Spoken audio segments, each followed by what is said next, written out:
Hmm. Ako hiling ko naman sa inyo. Kung panalo kayo lahat, ay bankrupt. Isa sa inyo may panalo, di ba? Oo. Kasi natin free. Yan, pagkambal-kambal yan. Ano yung card mo maganda, siya eh. Kasi sabi na naman, lagi tandaan, ako ay nasa inyo. Hindi kayo pinagawayaan ng Diyos.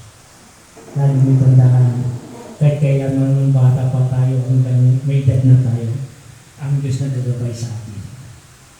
Also, hanggang ngayon, ang bibigyan tayo ng magandang gawain, magandang hangarin ng Ama para sa atin.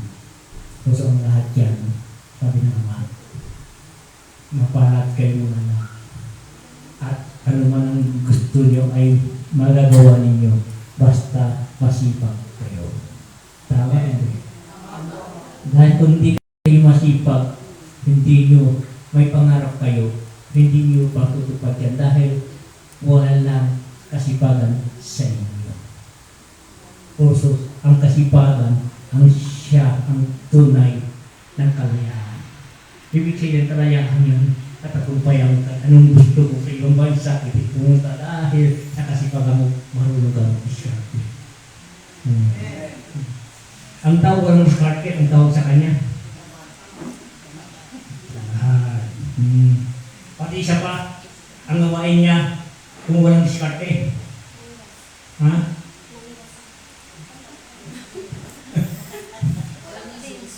Batulog. Ay gusto niya, matulog lang. May inaasahan. Dahil ang binigay tayo ng Diyos dito sa lupa. Dahil pinalaya tayo dito, tayo ang gumawa ng kalayaan natin. Sabi ng Ama, bigyan kita ng katawan para ikaw ay naya dyan. Lahat ay ako ay nauuna, gagabayan ng kita. Ginagabay kita, huwag mo hintayin ang iyong swerte. Ang swerte mo nandyan sa iyo. Sa diskarte mo lang yan. Dahil ang lahat ng bagay yan, nandito sa lupa, kanya-kanyang diskarte. Kahit madaling araw, bumaba sa lupa, naghahanap ng pagkain. Tayo nga, ay may kaisipan binigyan ng Diyos kompleto, ay marunong dapat tayo mag-diskarte. Kahit sa bundok ka, kung wala kang diskarte, halos gusto mo ang abutin mo. Maraming lupa itatanim na. Taniman mo yan, iba-iba. Huwag mo sabihin kung aanihin mo. Tuloy-tuloy yung ani mo kung tuloy-tuloy yung tanim. Dahil sabi ng Ama, maghiram ka sa lupa. Ngayon, upahan mo yun dahil kung tanim ka, ang kasipagan mo ay siya kayamanan mo. Tama, hindi. Tulad ng bagay, noon ako, nag-iisda ko. Kung wala akong gagawin, mag-iisda ko. Hindi ko kapitera ko. Tapos, nagtatanim tayo mga gulay. Marami yung kapitbahay ko, mga babae, kumukuha ko na sila bago paalam. Minsan, nawala kasi pag ako, matulog na lang ako, buti ko. Dahil marami yung ganyan, tama hindi. Imbis mo paalam muna, kuha muna sila bago magpaalam. Mga iba ng paalam maganda yun. Ang masakit yan, pati bingi mo, kinukuha. Yung mga gusto nyo? Hindi. Gusto kailangan natin, kahit bahay natin maliit, kahit sa sako lang, ay pwede tayo magtanim. Dahil tayo, sa atin lahat ang kayamanan kung tayo ay kumilos. Dahil dito ang aral binigay sa atin ng Diyos para sa kasipagan ngayon. Kasi iba-iba ang gawain natin dito sa lupa. Iba-iba ang kanyang paliwanag at binaba dito para malalaman mo ano ba katungkulan natin sa lupa. Marami nagsasabi, bakit ako ay minalas? Bakit ako ay pinahirapan ng Diyos? Lahat ang Diyos. Bakit ako nagkasakit? Dahil bakit pinarusahan ba ako ng Diyos? Bakit ang Diyos ang sinisisi natin, hindi ang sarili natin? Dahil tayo ang umabuso sa sarili natin, ang Diyos kahit kailanman walang kasalanan yan. Dahil ikaw gumagawa ng iyong kasalanan. Huwag mong sisipin at ikaw nanghirap dahil katamaran mo yan. Maraming bagay, kumpleto ka. Mabuti pa yung bulag dyan, kumikilos, kumakanta para kumita lang. Tayo mga kumpleto tayo, may mata, may kamay, may isip. Ang hinihintay natin, bakit ako mahirap? Dahil iniisip mo yun, dahil wala kang paraan paano ka umasinso. Dahil ang asinso, nasa iyo yan. Hindi naman para sa Diyos, ang Diyos sabi niya, ay freedom.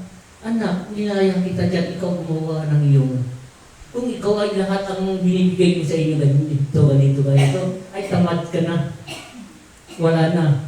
Para kang siwan tamad. Kailangan ng Ama, kumilos ka, ako ay nasa iyo. Lagi sa pagkain, imbitahin mo ako. Para ang lahat ng pagkain, mag-blessing ako. Magtrabaho ka, imbitahin mo ako dahil ang katawan yan akin. Pinahirap ko lang sa iyo. Kurso ang lahat dito sa atin, hirap lang natin sa Diyos. Dahil ang lahat yan, babawiin din yan. Habang nandito tayo sa lupa, huwag tayo magsisi, huwag natin sisihin siya, dahil wala siyang kasalanan. Tayo ang gumagawa ng ating kasalanan. Tandaan ninyo, inahirap kayo, galing sa inyo rin yan. Dahil daya kayo, maraming trabaho kung gusto nyo, huwag ka lang kayo pumili. Kahit magbenta-benta lang kayo, sa gilid-gilid, ipunin mo yun, basta marunong mo lang gumawa kayo, magtipid ka, tama lang ang gagastusin sa pagkain mo, ipunin mo yan, aasiso ka. Kung ikaw gumawa ng iyong paraan, sabi ng Diyos, ikaw ang payaman iyong sarili, hindi ako. Ako nagbigay ng buhay, tawagin mo ako, gagabayan kita sa iyo ang gawa sa aking awa. Tutulungan kita, ang mga tao ay lalapit sa iyo. Mapalad ang mga lumapit sa Kanya. Huwag natin sisihin siya, wala siyang kasalanan. Amen? Yun lang ang aking sasabihin sa inyo. Maraming salamat muli. Ang sabi ng Diyos, mga anak ko, lagi nyo, bawat kilos nyo, ay siyang tatawagin natin. Ay si Jesus. Siya rin ang magagawa sa ating mga mga. Tulad dito sa amin. Ang mga pagpagaling dito, hindi kami ang Diyos, ginamit lang kami ng Diyos. Dahil ang Diyos ang siyang dakila. Siyang tunay magpapagaling sa atin. Tayo ay gamitin lang tayo ng Diyos pagsamantala. Lahat na kapangyarihan namin sa Kanya. Magtiwala kayo, gagaling kayo. Magdalawang isip kayo, ang sabi ng Diyos, hindi lang ikaw ang tumatawag sa akin. Huwag magtiwala ka ang lahat, ang sinuman, magtiwala ka. Ito pa nga, ginamit ng Diyos, madali ka pagagalingin ng nagpagamit siya sa Diyos. Amen? Tama ko po yun, hindi? Mayroon kayo ba gustong magtanong at magsagot? Yun lang naman ang sabi ng Ama. Kapalat at kuminig. Kung mayroon kayo kaalaman, magtanong kayo. Para ilabas natin ang inyong karunungan, i-share natin dito sa templo para tayo ay magkaisa, magsama-sama, pagsamahin ang karunungan mo at karunungan ko. Hindi galing sa akin, galing sa Diyos. Yun lang ang misayo para sa akin. Nilalantad ko sa inyo, i-share ko lang sa inyo dahil lahat ng mga sinasabi ko galing sa Kanya. Ngayon, ang tanong ko ba sa inyo, tama ba ang sinabi niya ay hindi? Maraming salamat din. Dahil sa Kanya talagang lahat ang mga sinabi sa Kanya galing, hindi sa atin. Hindi ko masasabi yan kung hindi galing sa Kanya. Siya ang aking kanang na kamay. Dahil bata pa ako, sa Kanya na ako. Hanggang sa pagkain, nag-iimbita, kumain ako, tinatanong ko sa Kanya kung kakain ba ako, hindi. At pupunta ba ako, kung hindi. Lahat ang kilos ko ay sa Kanya. Dahil nandito kayo, naging pamilya ko na kayo, at tinuloy niyo rin ako pamilya, maraming salamat. Marami na rin akong pamilya. Tanggap niyo pa ako.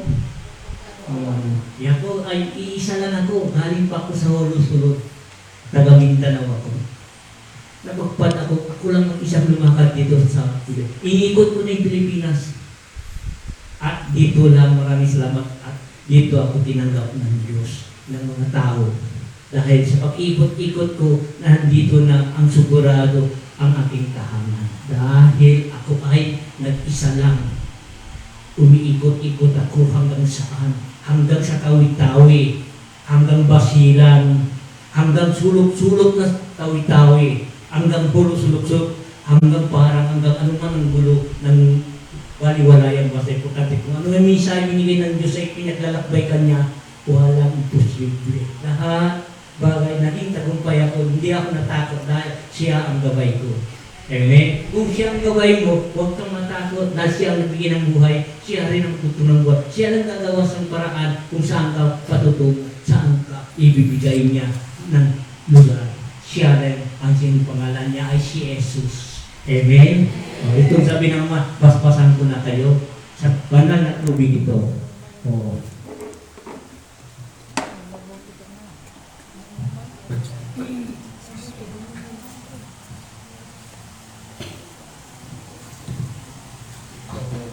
itong tubig ito, banal na.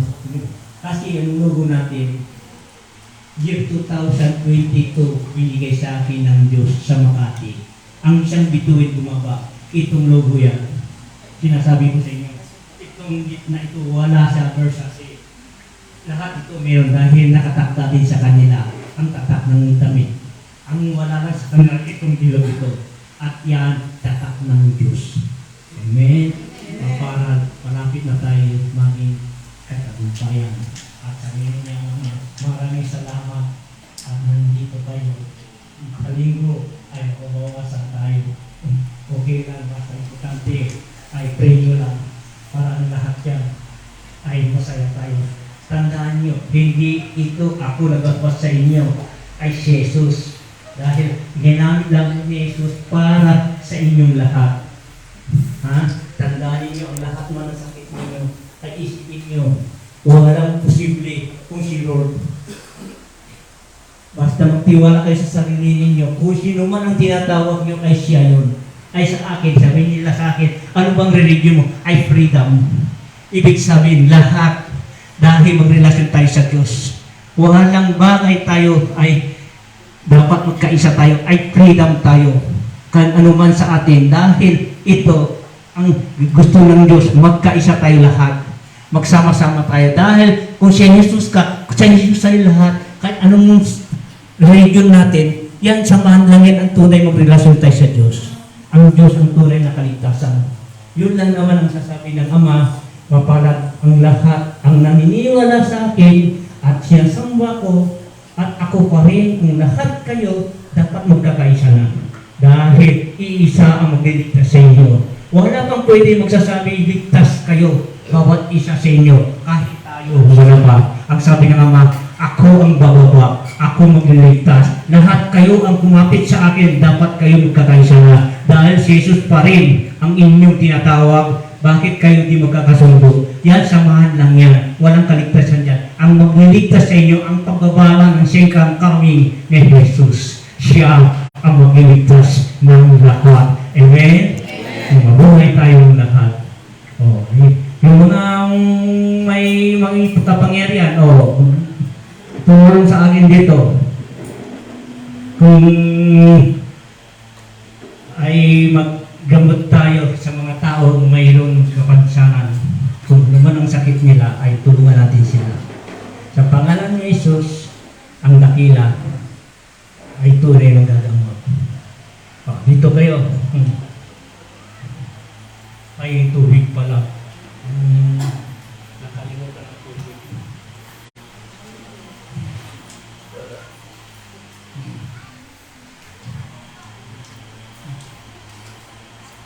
Tandaan ninyo, hindi ako nagpagaling. Ang naman ang gagawin namin dito sa pangalan ni Jesus at ginamit kami ng Diyos. Amen. Sino, ano mga masakit sa inyo?